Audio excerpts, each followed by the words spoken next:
Football ലോകത്തെ ഏറ്റവും വലിയ പോരാട്ടം അവസാനിക്കുമ്പോൾ വിജയികൾക്ക് ട്രോഫികൾക്കപ്പുറം ഇനി മറ്റൊരു സമ്മാനം കൂടി ലഭിക്കുവാൻ പോവുകയാണ്.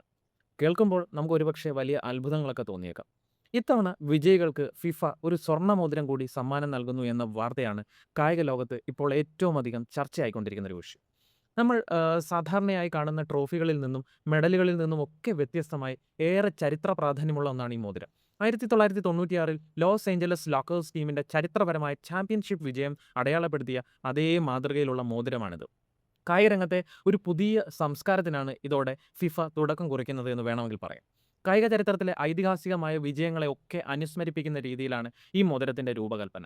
ഈ മോതിരത്തിന്റെ ലേലത്തുക $2026, അതായത് 1,70,000 രൂപയായി നിശ്ചയിച്ചിരിക്കുന്നു. വിജയികൾക്ക് ലഭിക്കുന്ന ഈ സ്വർണ്ണ മോതിരം അവരുടെ കരിയറിലെ തന്നെ ഏറ്റവും വലിയ നേട്ടങ്ങളുടെ പ്രതീകമായി മാറും. ട്രോഫിക്കും മെഡലിനും പുറമെ വിജയികളുടെ വിരലുകളിൽ തിളങ്ങുന്ന ഈ മോതിരം വരാനിരിക്കുന്ന കായിക താരങ്ങൾക്ക് ഒരു വലിയ പ്രചോദനമാകുന്നത് സംശയമില്ലാത്ത കാര്യമാണ്. ഈ പുതിയ മാറ്റത്തെപ്പറ്റി നിങ്ങൾ എന്താണ് ചിന്തിക്കുന്നത്? ഈ മോതിരം അവസാനമെത്തുന്നത് ആരുടെ കൈകളിലാണ് എന്നാണ് നിങ്ങൾ ചിന്തിക്കുന്നത്? കാത്തിരുന്ന് തന്നെ കാണാം. നിങ്ങളുടെ അഭിപ്രായങ്ങൾ താഴെ കമന്റ് ബോക്സിൽ രേഖപ്പെടുത്തുക. ഇത്തരം കായിക വാർത്തകൾക്കായി ചാനൽ സബ്സ്ക്രൈബ് ചെയ്ത് കൂടെ കൂടിക്കൊള്ളുക.